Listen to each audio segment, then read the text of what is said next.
Ene benada faith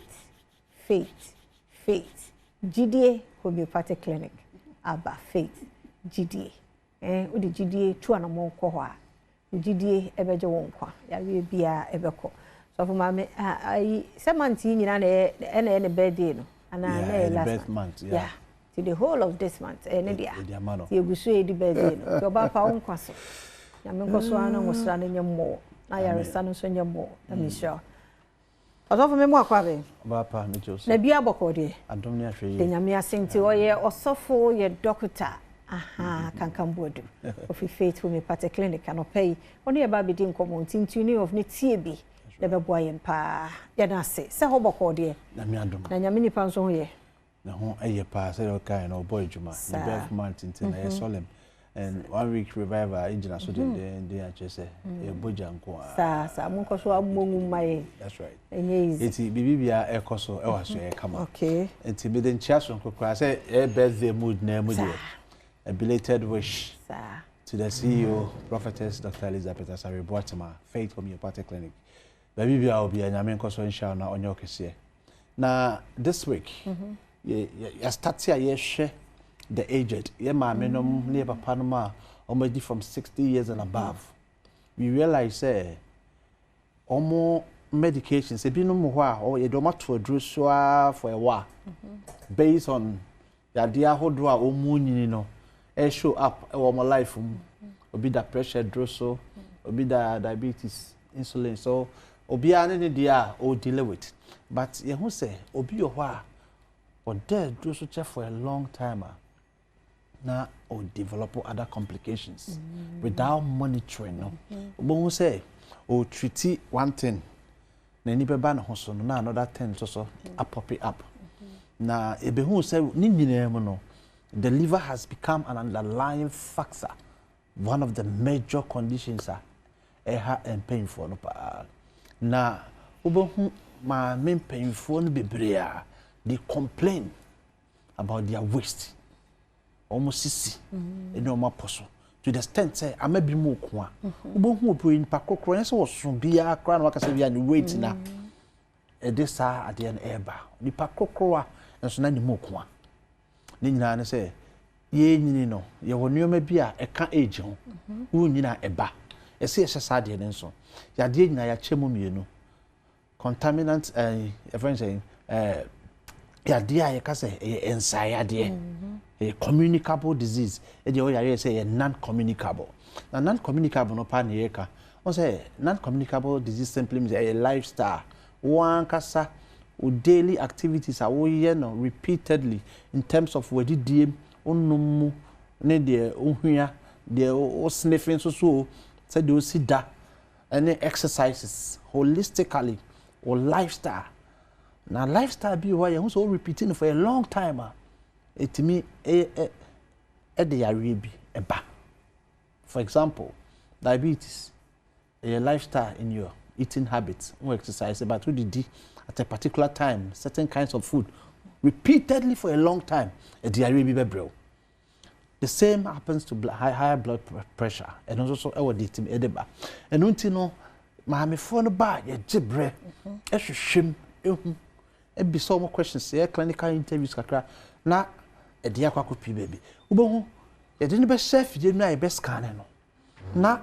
a complemented with and some more kind ye clinical interviews are a course no na this week aboa maame fo no papa ti adanse a e twagu e wo Faith Homeopathic Clinic anya asebketwa maame no we ba na hoto na obi krampo etikumase etimi frɛ ne classmate ono so aye abrewa saa wotakrade e ka kire no ma obi sasa hifa na takrade branch no no so ntimi nko no ba na boa no ne kasa na mu hye no sisini ne dwonku ni napo ne napo no the one who was sitting is a kwambo de say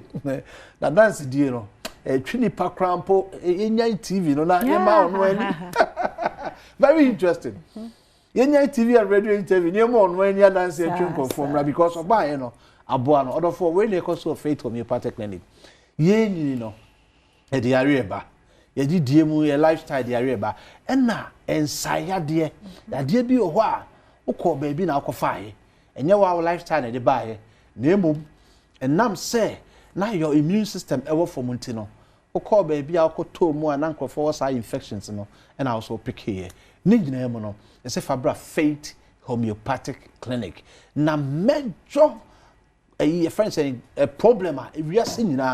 this year WHO is celebrating World Health Year. They are feeling yes to my health because of various health challenges are echoing. Faith Homeopathic Clinic say bra. Yeah, because he practices preventive health system. They say curative, you know. E wo hodie. O ma yare no doctor now buy be show. Na emum yanke benya ka wan kasa adopt periodics bia wo de ba be show ho e check ho ehu se wapomodin no sen ene sitie because se o ma yade one day kra wa manafe enioma virus kra na se bacteria kra na se fungi so e parasite obetimi aye wo nipaduam no ano odin na se o twan ma ade aseye wie wakoye ni ye ene se nka wo bo ho ban ma ade na se de hin nankeye wa bua na pomodin ya ade a sometimes wo sika de anetimi ye yakra ye obia ya we na hinta no na ye hu ye no destroy some major organs because any organs nya na irreplaceable organ bi o nya say ni wi a asay o ye den o be that lifestyle lifetime edro so na fe ye church o nyoma bi a be ye oni hu biom o ko ba bia na wo de aid bi na nam medical aid and support without that you can't ni nyina na say o ye hwa ha o busy schedule no eje wa to the extent say na emma wo kwan Emma won't check out upon the internet. Faith Homeopathic Clinic. So that type are very busy. What friend number now? Your mobile services be wha only your kasa based on your schedules at the comfort of your home. A bit me aba near be show. I'm a new man in a kama at the amount. Said the whilst you are making life, you know, you are really so encrawling secretly. And me shame na enkofa says a lifetime problem be and family. Oba pa na onim say bosome ebesu o call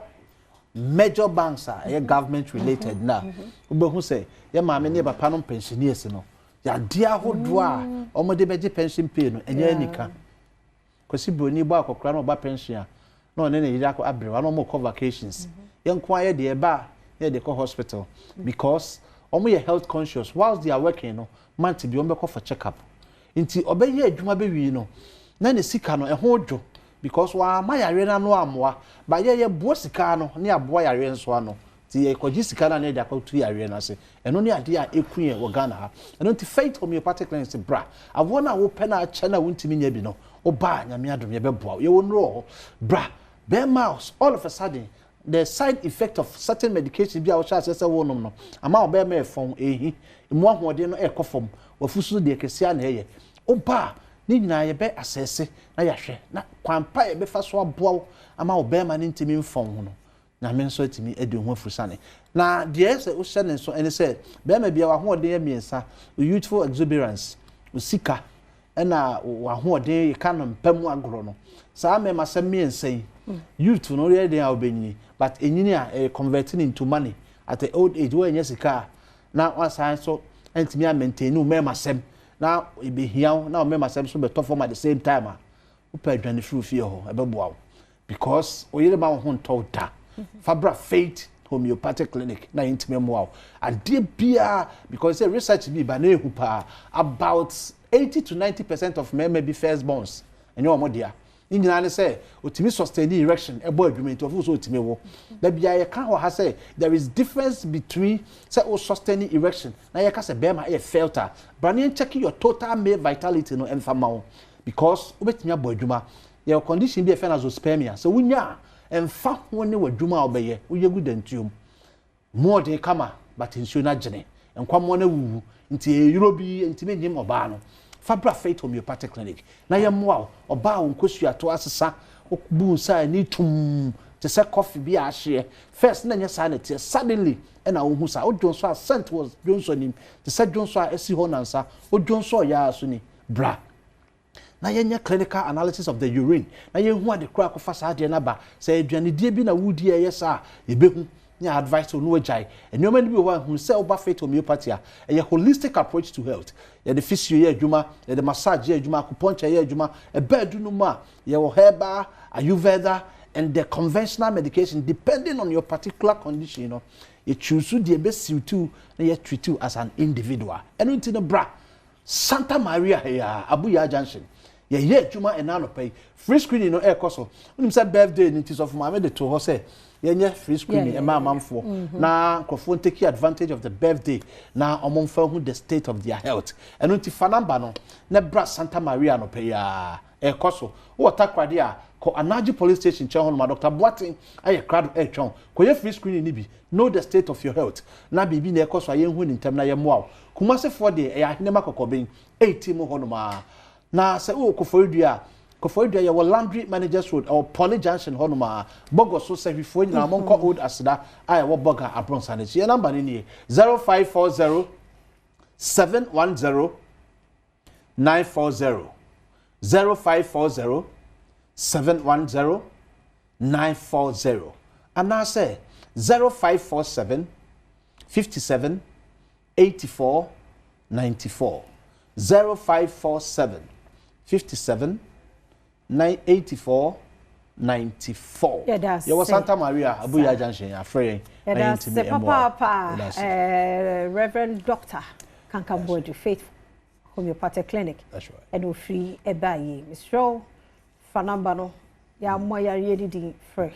Ombejo so no ma boa ama ho ayode. Young comra.